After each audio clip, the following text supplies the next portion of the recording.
이런 기사 보면 많은 생각이 드실 겁니다. 이러다 내 집 마련 못할 것 같다. 영끌이라도 해서 내 집 사야 하나.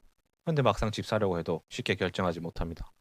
왠지 꼭지 가격에 산다는 생각이 들기도 하고 규제도 심해지니 집값 떨어질 것도 같다는 생각도 들죠. 이렇게 하루에도 수십 번 마음이 흔들리며 결정하지 못합니다. 그런데 참 희한하게 큰맘 먹고 사기로 하면 주식처럼 집값이 떨어지는 것 같고 안 사면 또 오르는 것 같습니다. 왜 그럴까 생각해보면 많은 분들이 주식은 관심을 가지고 공부를 합니다. 그런데 정작 큰돈 들어가는 부동산은 무관심한 경우가 많은 것 같아요. 혹은 부동산 공부에 대해서 어려워하시는 분들이 계시더라고요. 그래서 오늘은 부동산 공부하고 싶은데 뭐 해야 할지 모르는 분들을 위해서 제가 하고 있는 방법 딱 4가지를 알려드리겠습니다. 가장 중요한 요소라고 생각합니다. 이때 2가지 정도로 구분할 수 있을 것 같아요. 데이터를 확인하는 소품과 확인한 데이터를 직접 현장에서 확인하는 발품. 손품 임장을 하는 이유는 내가 아는 지역이라면 상관없겠지만 모르는 지역에 임장을 갈 경우 무엇을 어디서부터 봐야 할지 막막할 수가 있습니다. 그렇기 때문에 한정된 시간 안에서 봐야 할 부분을 좀 더 집중적으로 보기 위함인데 크게 지역의 특징, 직장, 교통, 학군, 환경을 확인합니다. 지역의 특징을 확인하기 위해서는 나무위키를 참조합니다. 나무위키를 보면 지역의 생활권이 어떻게 나뉘고 지역의 변천사와 같은 기록들이 있기 때문에 많은 도움이 되고 읽어보면 재미도 있습니다. 그리고 지도를 펼치고 직장, 교통, 학군, 사람들이 좋아할 만한 것들이 어디에 밀집해 있는지를 확인합니다. 그 이유는 위 요소들이 많이 있을수록 사람들이 살고 싶어하는 수요가 많다는 것이고 수요가 많다는 것은 집값 상승 여력이 더 높다는 것을 의미하기 때문에 지도를 통해 대략적으로 확인을 하곤 하죠. 이때 중요한 것은 맞고 틀리고가 아니라 나의 생각을 말이나 글로 꼭 표현해 보는 겁니다. 부천을 예시로 들어보며 제가 한번 말로 표현해 보겠습니다. 우선 저는 카카오 맵을 이용한 지도를 먼저 펼쳐봅니다. 이 중 지적 편집도를 확인합니다. 여기서 빨간색으로 된 부분은 상업시설을 의미하고 파란색으로 된 부분들은 공업시설, 직장이 있는 곳을 의미합니다. 그리고 이렇게 노란색, 연노란색으로 된 이런 부분들은 주택, 빌라, 아파트들이 밀집해 있는 것을 의미하죠. 그리고 이 상업지역을 중심으로 북쪽과 남쪽으로 부천을 구분할 수가 있을 것 같아요. 여기서 첫 번째, 현장 임장에서 확인할 질문거리가 이 지도를 통해서 생깁니다. 그렇다면 북쪽과 남쪽 중에 어디를 더 사람들이 좋아할지, 남쪽을 더 좋아할지, 북쪽을 더 좋아할지 이런 것들을 현장에서 확인해 봐야겠다는 생각을 할 수 있는 거죠. 그리고 부천은 신중동역과 부천시청역, 상동역까지 7호선이 이렇게 연결되어 있습니다. 그 사이에 상권도 이렇게 연결되어 있는 모습이 확인되죠. 그렇다면 이 거리가 그렇게 가깝지는 않은데 사람들은 신중동역일 때 상권을 더 좋아할까? 부천역, 부천시청역 상권을 더 좋아할까? 상동역 상권을 더 좋아할까? 그리고 이 세 상권이 어떻게, 어떤 분위기로 다를까? 이런 것들을 또 지적 편집도를 통해서 확인할 수 있고 현장을 통해서 이런 궁금증을 가질 수 있는 거죠. 그리고 이렇게 대략적 부천의 위치를 확인했다면 부천에서 입지한 직장의 위치와 연봉, 사람들이 얼마나 일하는지 등을 확인합니다. 이런 걸 확인하기 좋은 자료는 호갱노노가 있습니다. 호갱노노에서 직장인 연봉을 클릭하면 도담동, 약대동, 상동, 춘희동 이렇게 동그라미로 직장인 연봉과 종사자 수가 나타나는 모습이 확인되죠. 이 중에서 부천에서는 가장 많은 연봉을 받고 많은 직장에 일하는 사람들은 도담동으로 확인됩니다. 조금 전 지도에서도 확인했던 바로 이 파란색 공업 지역이 되는 거죠. 도담동에서 연봉 4,800, 종사자 수는 13,000명 정도가 됩니다. 이걸 확인하는 이유는 연봉이 높다는 것은 그만큼 비싼 아파트를 소화할 수 있는 여력이 된다는 거고 사람들이 많다, 종사자가 많다는 것은 그만큼 이 지역에서 살고 싶어 하는 사람의 수요가 많기 때문에 이런 것들을 확인하면 좋은 거죠. 그리고 여기서 현장 임장에서 확인해야 할 2번째 질문거리가 생깁니다. 도당동 일대 아파트가 있다면 직주 근접이라 선호 요인이 될 수 있겠다. 이런 생각을 해볼 수도 있습니다. 그런데 어떤 일자리인지도 중요할 것 같습니다. 공업 지역이라고 하면 외관도 좋지 못하고 공기도 나빠서 일자리가 가까워도 비선호 요인이 될 수 있겠다. 이런 생각을 해볼 수도 있습니다. 그리고 이러한 궁금증은 역시 현장에서 직접 확인을 할 수가 있는 거죠. 다음으로는 교통을 살펴보겠습니다. 모두 아시겠지만 서울 수도권의 일자리는 강남, 종로, 여의도, 구리 같은 곳에 양질의 일자리가 많습니다. 그렇기 때문에 이 업무지구를 빠르게 갈 수 있는지가 중요하죠. 이걸 토대로 부천을 살펴보면 크게 7호선과 1호선, 서해선 이렇게 세 노선이 대표적으로 지나간다고 할 수 있습니다. 이 중 어떤 지하철 노선이 좋을지를 생각해 본다면 7호선이 환승 없이 1시간 이내에 강남을 갈 수 있다는 장점이 있습니다. 반면 1호선도 여의도, 종로, 업무지구로 갈 수 있지만 강남을 한 번에 가지 못합니다. 그런 이유로 7호선이 더 좋은 노선이지 않을까 개인적인 생각이 들었습니다. 여기서 현장에서 확인해야 할 세 번째 질문거리가 생깁니다. 7호선에서도 신중동역, 부천시청역, 상동역 이 세 개가 지나다닙니다. 이 중에서 어떤 것을 더 좋아할지 확인해야 하는 거죠. 개인적으로 이 지도만 봤었을 때는 강남을 한 정거장이라도 빠르게 갈 수 있는 신중동역이 더 좋을 것 같은 느낌도 듭니다. 아니면 부천의 중심, 부천시청역이 더 좋은 노선일 것 같다는 생각도 들기도 하죠. 이렇게 지도를 보면서 끊임없이 계속 맞고 틀리고를 생각하지 말고 질문을 던져보는 겁니다. 지적 편집도를 확인했었을 때도 신중동역, 부천시청, 상동역 일대 상업지구가 많았었는데 이 주변에 대형 마트들을 확인해보면 부천시청역과 상동역 일대에 대형마트가 있는 걸 확인할 수 있습니다. 백화점은 부천시청역과 신중동역 일대에 백화점이 한 개씩 있는 모습이 확인되죠. 이런 걸 봤었을 때는 백화점도 있고 마트도 있는 부천시청역이 신중동역이나 상동역보다는 더 좋은 땅의 가치가 될 수 있을 것 같다는 생각도 듭니다. 그리고 이제 마지막으로 확인해야 될 것이 학군입니다. 학군은 크게 학원가의 위치와 중학교의 학업 성취도 수준을 보면 됩니다. 이때 좋은 어플은 호갱노노입니다. 호갱노노에서 학원가 수를 확인하면 상동역 일대에 200개가량 학원, 부천시청역과 신중동역 일대에 약 70개 가량의 학원이 각각 있는 모습이 확인되죠. 이런 걸 봤을 때는 상동역 일대가 확실히 다른 부천시청역과 신중동역보다는 조금 더 학원가로서 학군지로서 의미가 있을 것 같다는 생각이 듭니다. 이런 걸 토대로 확인했다면 이제 이를 뒷받침할 수 있는 것이 중학교의 학업 성취도 수준입니다. 학업 성취도를 보기 좋은 어플은 아파트 실거래가라는 어플이 있습니다. 이 중에서도 봐야 하는 것은 학업 성취도 평균치, 이 수치를 확인하면 됩니다.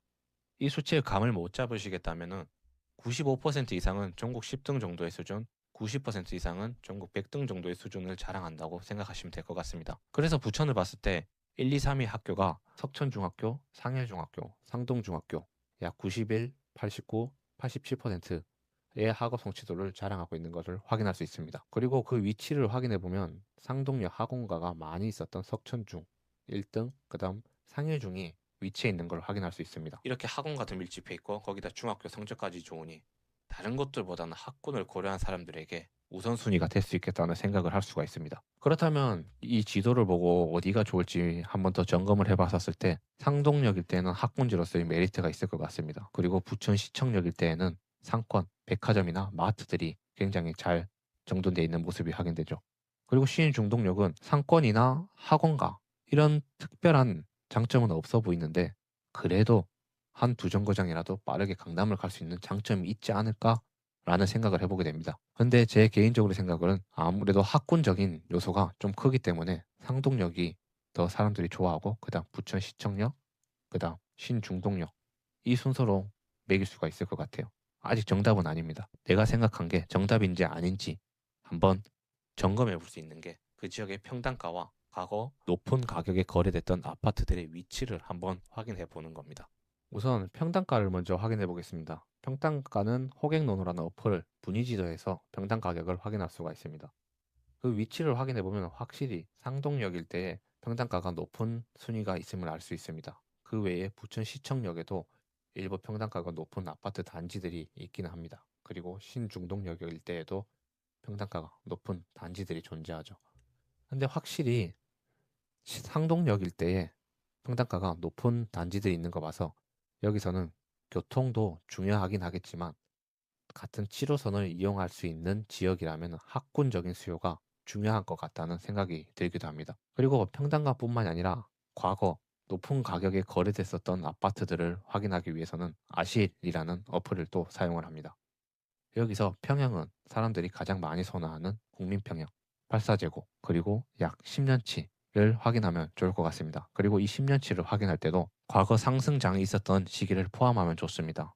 상승했었을 때 어떤 아파트가 가장 사람들이 좋아해서 비싸게 거래했는지를 확인하기 위함이죠. 그래서 서울 수도권의 경우는 2021년도 가장 상승 시기였기 때문에 10년 사이에 2021년이 꼭 들어가는지 꼭 확인을 하면 좋을 것 같습니다. 그래서 1위에서 10위까지 부천에서 가장 높게 거래됐었던 아파트들의 위치를 한번 확인해 보면 1등 중동 센트럴 파크 푸르지오와 힐스테이크 중동, 부천 시청역 일대에 1등, 2등의 순위를 차지한 아파트들이 볼 수 있습니다.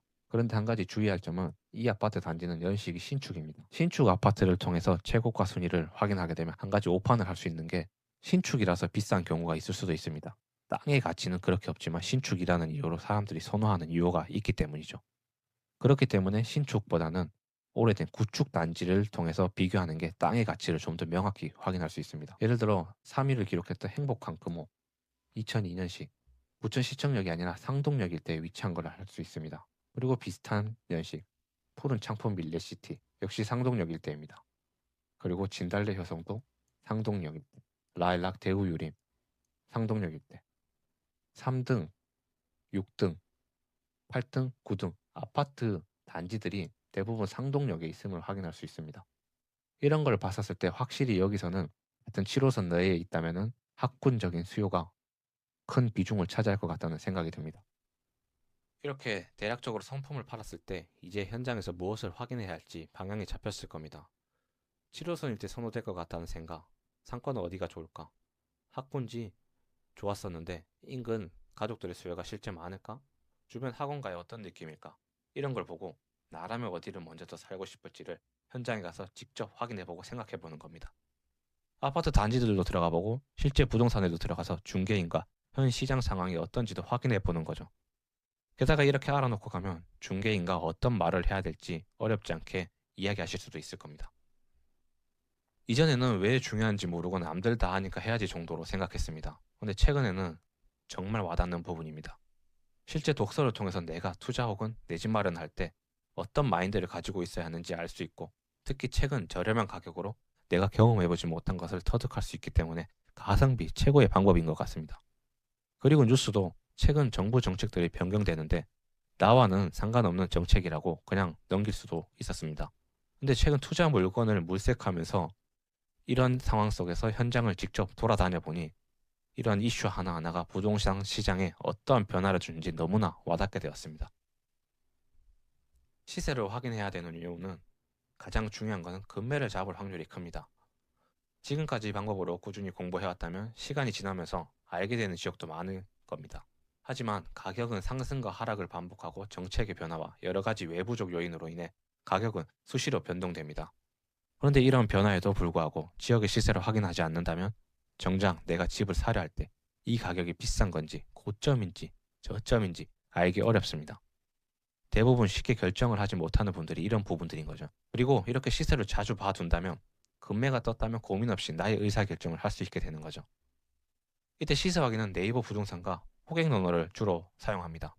네이버 부동산은 호가를 보기 위함, 호갱노노는 호가 대비 실거래 추이를 확인하기 위함입니다. 그리고 이렇게 확인한 것을 토대로 역시 현장 임장을 통해 가격과 분위기를 확인하는 것이 중요합니다. 실제 과거부터 압구정동과 같은 동네에 오랫동안 살아왔던 어르신들의 경우는 인터넷을 사용하기 어려우니 수시로 부동산을 방문해서 시장 상황을 확인하기도 한다고 하더라고요.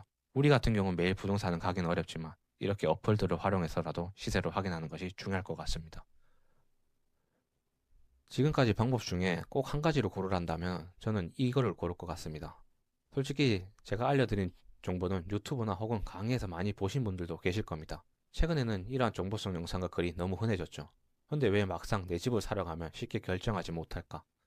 바로 경험해보지 못했기 때문입니다. 대부분의 사람들은 한번 집을 사면 평생 동안 살아야 한다고 생각을 하죠. 하지만 평범하게 월급만 받아서는 내가 원하는 곳에 한 번에 집을 사기란 대부분 어려우실 겁니다. 그렇기 때문에 내가 공부하고 터득한 지식을 돈을 들여 써먹어야 합니다. 꼭 투자가 아니어도 됩니다. 내 집 마련을 하는 경우에도 마찬가지입니다. 만약 집이 있다면 지금까지 알려준 방법대로 하지 말라고 해도 뉴스를 보고 현장을 가고 시세를 스스로 확인하시게 될 겁니다. 이게 바로 현장 상황을 직접 경험하고 터득해 나가는 거죠. 직접 투자 혹은 내 집을 산 사람과 그렇지 못한 사람과는 몰입도 자체가 달라질 것입니다. 간혹 내 집을 사야 된다고 말씀드리면 일본처럼 망할 수도 있는데 집을 사면 어떡하냐고 말씀하실 수도 있고 부동산 투자는 위험하다고 하시는 분들이 계십니다.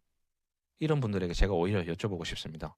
그래서 집 없이 계속 전월세 사실 거냐고. 투자 안 하면 월급만 모아서 노후 준비와 자식들 교육시킬 수 있냐고. 2030 세대들은 내 월급만으로 집을 사기는 어렵다는 걸 최근에 더욱 경험하시고 있으실 겁니다. 근데 어쩌겠습니까? 누군가는 정치를 바로 잡아야 한다는데 저리 신으면 중이 떠나야죠. 홍길동도 하지 못한 나라를 바꾸려고 할 바에야 내가 바뀌고 현 상황에서 살아남는 방법을 찾는 게 빠르지 않을까. 그리고 주변에 집 산 사람들한테 물어보십시오. 이렇게 공부하고 경험하면서 집을 산 사람이 있는지. 이렇게 공부하고 결정을 했다면 망하는 선택은 하지 않을 겁니다. 그냥 집을 산 사람들보다 훨씬 더 확신을 가지고 나의 자산을 불려갈 수 있으실 거죠. 오늘 알려드린 방법은 아무것도 모르던 불인 시절 제가 해오고 있던 방법이었습니다. 그리고 지금도 해오고 많은 변화들이 있었죠. 대표적인 예시로 과거 신혼집을 알아보려 했었습니다. 아파트 가격이 몇 억씩 상승했던 적이 있었죠. 이때는 빨리 집을 구해야 한다는 조급함이 있었는데 집을 사고 싶어도 어디를 사야 할지 얼마나 필요한지도 몰라 막막했습니다. 이러다 신혼집 못 구하겠다는 생각이 들기도 하고. 그런데 전세 시장도 갑자기 가격이 1, 2억씩 상승을 하면서 우리 부부가 처음 들어가려 했던 아파트는 들어가기 힘든 상황이 되었습니다. 그렇게 외곽으로 밀리고 밀려 복도식 구축 아파트에 사비를 들여 화장실 수리, 도배 장판을 직접 하며 전세를 시작을 하게 되었죠. 이때부터 시행착오를 겪으며 공부를 하기 시작했습니다. 그리고 5년이 지난 지금 많은 상황이 달라졌습니다. 현재 아파트 2채를 보유하고 있고 그 과정에서 7차례 이상의 거래도 경험하며 실무적으로 실력을 쌓아왔죠. 최근에는 투자해둔 아파트가 상승하며 매도도 진행 중입니다. 물론 가진 종잣돈이 적었던 터라 지방 아파트에 투자를 했었습니다. 수익은 물론 서울보다 낮았죠. 하지만 같은 기간 월급으로 모으기는 힘든 금액을 단기간에 벌었고 이제는 이 돈으로 수도권 아파트로 갈아타려고 준비 중입니다. 5년 전에는 돈도 없고 실력도 없었다면 지금은 조금씩 부를 축적해가며 목표를 향해 한 걸음씩 한 걸음씩 나아가고 있죠. 제 자랑을 하려고 하는 게 아닙니다. 누구나 노력만 하면 할 수 있다는 것을 보여드리고 싶었습니다. 그리고 이 결과를 여러분과 함께 만들어가고 싶습니다. 저와 같이 부동산 공부를 하지 않아 손해를 보신 분들, 돈은 없지만 내 집 마련에 목표를 두고 계신 분들과 함께 달려가기 위해 임장 스터디를 만들었습니다. 임장 스터디는 소수로 한 달에 한 개 지역을 분석하고 알아가려고 합니다. 영상에서 미처 다 알려드리지 못한 선품 데이터 분석 방법, 월 2회 이상 함께 임장도 가고 현장에서 무엇을 어떻게 봐야 할지를 알 수 있죠.